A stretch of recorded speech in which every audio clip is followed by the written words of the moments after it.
Hi, welcome back. First of all, let me thank you for the numerous responses I received on my first video blog. I know watching back, I look a little bit serious and stiff. Well, with the tide of time, I hope the mold will soften and the fun will take shape. It's like a river, you have to let it flow. Itself only will craft and curve the face it wants to become. So on that, today, with the beautiful weather we have in London, I thought about only one thing. Bubbles, sparkling wine. And yes, no champagne, but another sparkling wine. One I really never paid any attention to until recent. The popularity of this sparkling wine has become so vast in the last couple of years, it's pretty impressive. And yes, I do talk about the Spanish sparkling wine, cava. There was a time here in the UK, if you dared to bring a bottle of cava to the table, you were looked upon as a tasteless and cheap individual. And nobody wanted to be your friend. Thanks to the economic crisis and the drop in the sale of champagne for about 25%, a window of opportunity arises for the so-seen lesser good bubble to shine and prove that actually something very different and nice is on offer. At a fraction of the price of champagne, it became a very popular product, as seeing spending big wasn't a good. Here we go. This is the cava I've chosen. It comes from Sainsbury's, £10.99. They also have it in Tesco's and Waitrose, but not this particular one, different ones from the family. It's Marques de Monistrol, Clos Monistrol Extra Brut 2009. 2009 is a very good vintage, or an excellent vintage actually for cava. And Extra Brut means that between 0 and 6 grams per residual sugar per litre. The grape varieties they use in this cava is pretty much the grape varieties they use in all cavas. This has 25% Chardonnay, 35% Xarello, 20% Macabeo or Mathabeo, and 20% Pareada. The red grape varieties is Pinot Noir, Grenache Noir, Trépat and Monastrell. This house is founded in 1882, so extra dry means pretty much that we will get a dry wine.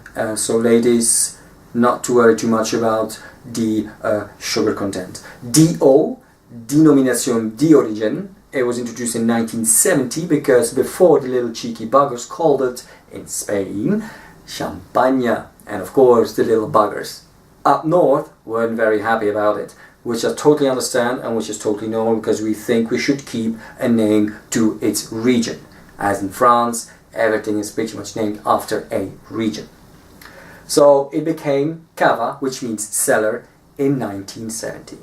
There is a way also to open your bottle of sparkling wine, because lots of people popping the bottles, and that's not good, because the reason why they create carbon dioxide inside it is to also help enhancing the product they want to bring. So if you pop it, you're kind of destroying the product pretty quickly, because it's going to go pretty quickly flat.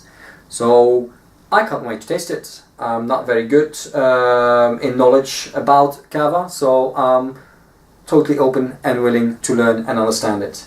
Let's go for it. So here we go. It's very important. Of course, you will take off the cap first, as you will do.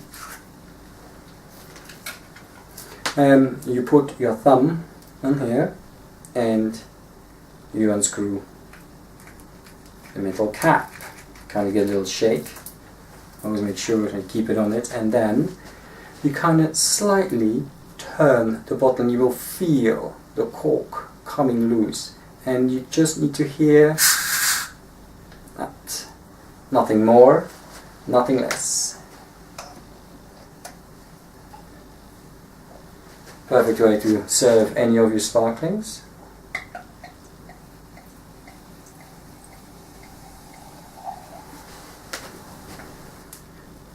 I use a wine glass because it enhances the product.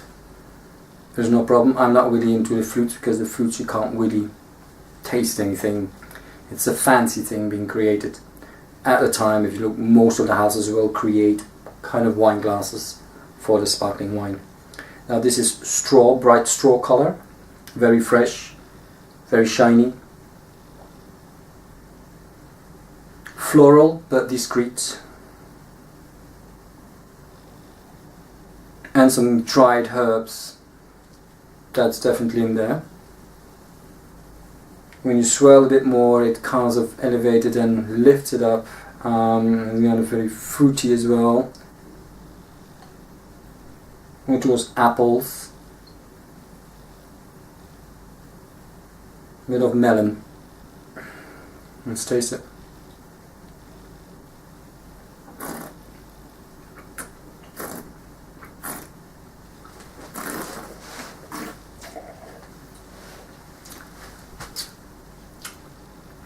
Dry.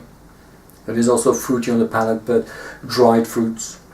The bubble is light. It's not too aggressive. The acidity is a bit weak. Might have been a bit more lifted up, but not too much. So it's pretty much there. This is good value for money.